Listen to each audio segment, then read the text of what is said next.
Hello students, आज हम algebra का एक बहुत इम्पॉर्टेंट टॉपिक कवर करते हैं, अरिथमेटिक प्रोग्रेशन। सारे कम्पिटिटिव एग्ज़ाम्स के लिए बहुत इम्पॉर्टेंट एंड बहुत सिंपल टॉपिक है।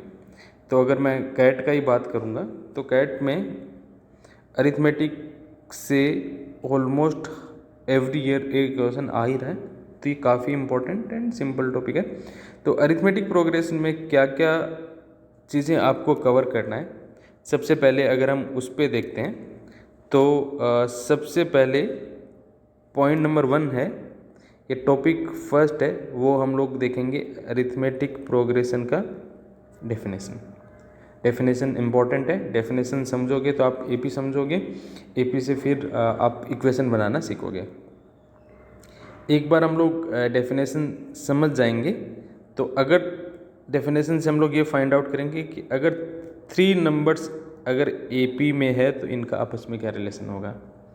देन हम लोग पॉइंट नंबर 3 पे देखेंगे, हम लोग स्टैंडर्ड जीपी या अगर आपको एपी अज्यूम करना पड़ेगा तो स्टैंडर्ड एपी हम लोग कैसे अज्यूम करेंगे, ये क्या होगा। फिर पॉइंट नंबर 4 हम लोग nth टर्म का फॉर्मूला एंड सम का फॉर्मूला देखेंगे। पॉइंट नंबर 5 हम लोग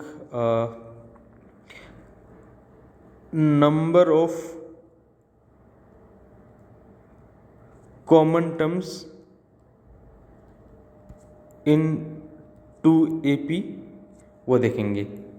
पॉइंट नंबर 6 हम लोग जो अदर फॉर्मूलेज हैं जो एपी पे बेस्ड है वो फॉर्मूले हम लोग देखेंगे। पॉइंट नंबर 7 हम लोग काउंटिंग सीखेंगे। तो ये सारे टॉपिक्स एक एक करके हम लोग कवर करेंगे। तो सबसे पहले मैं डेफिनेशन पे आ जाता हूँ। अगर मैं एपी के डेफिनेशन पे आता हूँ तो पॉइंट नंबर 1 है डेफिनेशन ऑफ एपी।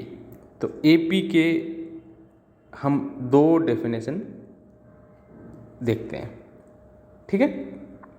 एक तो अगर मैं एक जनरल एपी का या नंबर्स में कोई एपी का बात करूँगा तो इस टाइप के सीरीज को हम लोग एपी बोलते हैं, जैसे कि 3, 7, 11, 15, 19 इस टाइप की जो सीरीज होती है वो एपी बोलते हैं।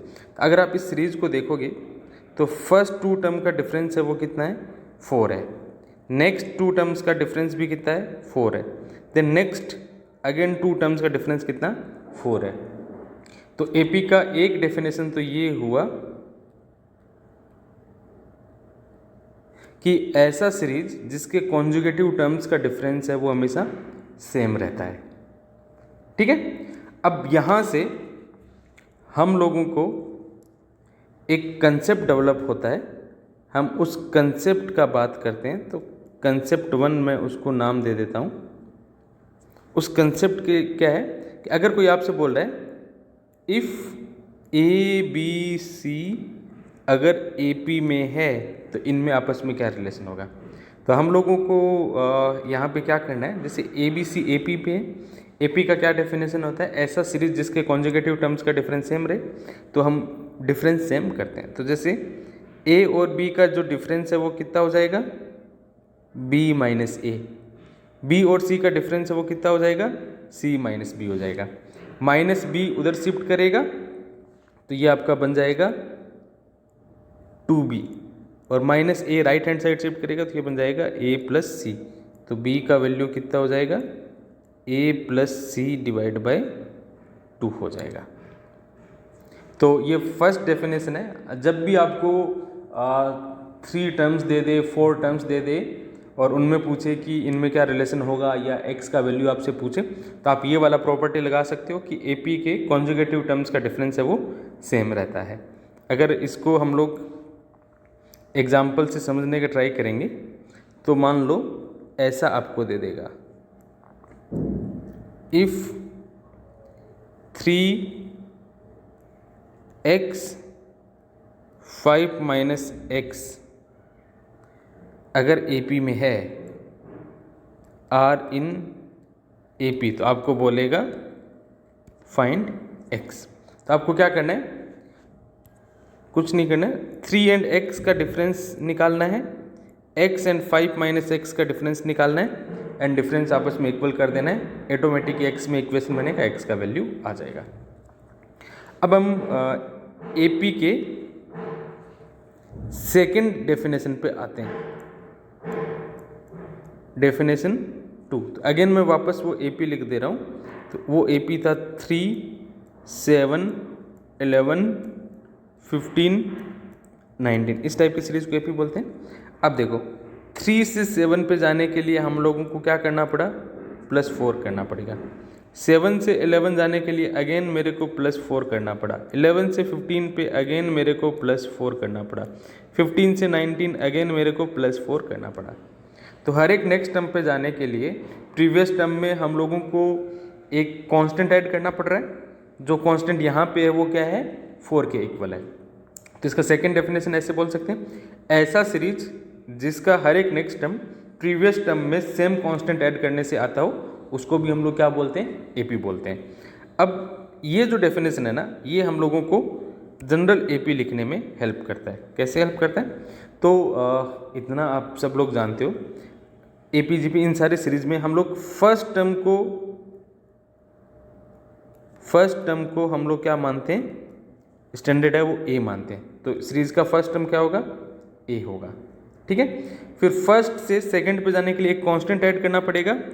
जो कांस्टेंट जो मैं मान रहा हूँ ना, वो कांस्टेंट किसके इक्वल है, D के इक्वल है। तो सेकंड टर्म होगा वो कितना होगा, A + D होगा। थर्ड टर्म अगेन यहाँ से यहाँ पहुँचे तो हम लोगों ने क्या ऐड किया, D। यहाँ से यहाँ पहुँचेंगे तो फिर भी क्या ऐड करेंगे, D। तो ये कितना बन जाएगा, A + 2D। ऐसे नेक्स्ट टर्म क्या होगा, A + 3D। ऐसे आपका चलता जाएगा। तो ये जो मैंने लिखा है ना, ये है आपका स्टैंडर्ड AP। तो अगर मैं आपसे पूछूं स्टैंडर्ड AP क्या होगा, या अगर आपको AP अज्यूम करना पड़े तो आपको AP इसी फॉर्मेट में अज्यूम करना है, first term A, second term A + D, third term A + 2D, fourth term A + 3D, ऐसे चलते जाएगा। अब यहाँ पे ये आपको पता है, A को हम लोग फर्स्ट टर्म बोलते हैं, D होता है वो क्या होता है, कॉमन डिफरेंस होता है। अब हम कुछ फॉर्मूलेज पे आ जाते हैं। तो AP में बेसिकली 2 फॉर्मूलेज हैं। पहला तो इस AP का nth टर्म का क्या फॉर्मूला होगा। तो अगर आप इन सारे टर्म्स को ऑब्जर्व करते हो तो फर्स्ट टर्म में A है, सेकेंड टर्म में A + D है, थर्ड टर्म में A + 2D है, फोर्थ टर्म में A + 3D है। तो आप देखोगे तो सब में A कॉमन है, तो इसका जो nth टर्म होगा उसमें भी A तो एज इट इज रहेगा। चेंज कहाँ पे आ रहा है, तो D के कोफिशिएंट में आ रहा है। फर्स्ट टर्म में D का कोफिशिएंट कितना है, 0। सेकेंड टर्म में D का कोफिशिएंट कितना है, 1। थर्ड टर्म में D का कोफिशिएंट 2 है। फोर्थ टर्म में D का कोफिशिएंट 3 है। तो क्या पैटर्न बन रहा है, जो टर्म है उससे एक कम होकर D का कोफिशिएंट लग रहा है। तो यहाँ पे nth टर्म है, तो n से एक कम यानी कि कितना, n - 1 × D। ये AP के nth टर्म का फॉर्मूला हो जाएगा। अब ये फॉर्मूले से ज़्यादा इसका प्रैक्टिस इंपॉर्टेंट है, तो आपको ये रखना है, याद रखना है, A as it is, D का कोफिशिएंट एक कम होके लगता है। तो मैं आपसे पूछूं T11 का वैल्यू क्या होगा, तो A एज इट इज, 11 से एक कम 10 तो 10D। T23 का वैल्यू क्या होगा, तो A एज इट इज, एक कम होगा 23 से तो 22D, ये आपका हो जाएगा। अब हम नेक्स्ट फॉर्मूला पे आते हैं। नेक्स्ट जो फॉर्मूला है ना, ये पॉइंट नंबर 4 पे हम आ जाते हैं। नेक्स्ट फॉर्मूला वो है आपका सम ऑफ n टर्म्स, ठीक है। तो मेरे हिसाब से आपको ये फॉर्मूला डायरेक्ट याद करना चाहिए, हम लोगों को वो नहीं करना चाहिए, डेरिवेशन पे ज़्यादा ध्यान नहीं देना चाहिए, क्योंकि एप्टीट्यूड एग्जाम में डेरिवेशन का कोई यूज़फुल नहीं है। फिर भी मैं आप लोगों को जल्दी से डेरिवेशन बता ही देता हूँ। आपको n टर्म्स का सम निकालना है, तो AP का first term A, second term A plus D, third term A plus 2D, ऐसे चलते चलते चलते इसका nth टर्म है उसको हम लोग बोल देते हैं A प्लस n-1 D। इनका सम निकालना, तो इनको क्या कर देंगे, ऐड कर देंगे। अब यहाँ पे एक ये इम्पोर्टेंट है, कोई भी सीरीज का यहाँ पे AP का जो nth टर्म है ना, वो सिमिलर होता है लास्ट टर्म के भी। जैसे हम बोलते हैं इस सीरीज का 5वां टर्म, तो वो सीरीज 5th टर्म पे खत्म हो रही है, तो उसका लास्ट टर्म भी कौन सा टर्म है, 5th टर्म है। तो इसका जो लास्ट nth टर्म है ना, इसको हम लोग क्या बोलते हैं, L बोलते हैं। तो इस सीरीज का लास्ट टर्म कितना होगा, L। तो सेकेंड लास्ट टर्म कितना हो जाएगा, L माइनस टी। ऐसे चलते चलते फर्स्ट टर्म A रहेगा, सेकेंड टर्म क्या रहेगा आपका, A प्लस D रहेगा, n टर्म का सम रहेगा। क्लियर। अब मैं क्या करता हूँ, ये जो Sn आया A plus D dot dot L minus D plus L, इस सीरीज को मैं रिवर्स करके लिखता हूँ, तो अभी भी सम वो कितना रहेगा, Sn रहेगा, लेकिन शुरुआत में क्या आ जाएगा, L। सेकेंड नंबर पे क्या आ जाएगा, L माइनस D। ऐसे चलते चलते चलते एकदम लास्ट में वो क्या आ जाएगा, A आ जाएगा। आप इन दोनों इक्वेशन को ऐड करो, ये क्या बन जाएगा, 2Sn बन जाएगा। ये दोनों ऐड होके A प्लस L, दोनों सेकेंड टर्म ऐड होके B minus plus D minus D cancel out, ये भी क्या बनेगा, A प्लस L। ऐसे चलते चलते लास्ट वाले भी ऐड होके क्या बन रहा है, A प्लस L। तो हर जगह A प्लस L बन रहा है। अब A प्लस L कितनी बार बन रहा है, तो जितना AP में टर्म्स है उतनी बार बन रहा है। AP में n टर्म्स है, तो A प्लस L कितनी बार बन रहा है, n टाइम्स बन रहा है।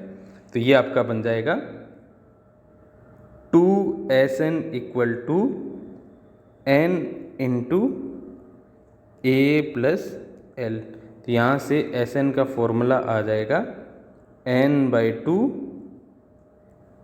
A plus L। अब ये हमको पता है कि L है वो लास्ट टर्म है, जिसको हम लोग nth टर्म भी बोलते हैं। ये बहुत इंपॉर्टेंट कंसेप्ट है, AP का लास्ट टर्म और nth टर्म एक ही होता है। तो L इक्वल टू मेरा क्या हो जाएगा, A plus n-1 into D हो जाएगा। तो Sn का क्या फॉर्मूला बन जाएगा, n/2 A as it is, L किस जगह पुट करेंगे, A plus n-1 into D। तो आपका फाइनल Sn का फॉर्मूला आएगा n/2 A ऐड होके कितना, 2A plus n-1 into D। ये भी सम का इम्पोर्टेंट फॉर्मूला है। क्लियर। अब हम एक फॉर्मूले को और रीअरेंज करके एक कंसेप्ट बनाते हैं। AP के जो लास्ट टर्म का जो फॉर्मूला है ना, L का क्या फॉर्मूला था, A plus n-1 into D। यहाँ पे L लास्ट टर्म है, A फर्स्ट टर्म है, n नंबर ऑफ टर्म्स है, D कॉमन डिफरेंस है। इसको n के लिए रीअरेंज करेंगे तो पहले A को शिफ्ट करेंगे, तो ये बन जाएगा L minus A equal to n-1 into D। D इधर आके, इधर से मैं D को काटूंगा तो ये डिनोमिनेटर में आ जाएगा, और -1 इधर आके प्लस में। तो इसको रीअरेंज करेंगे तो n इक्वल टू क्या आ जाएगा, L minus A divide by D plus 1। तो ये कोई भी AP में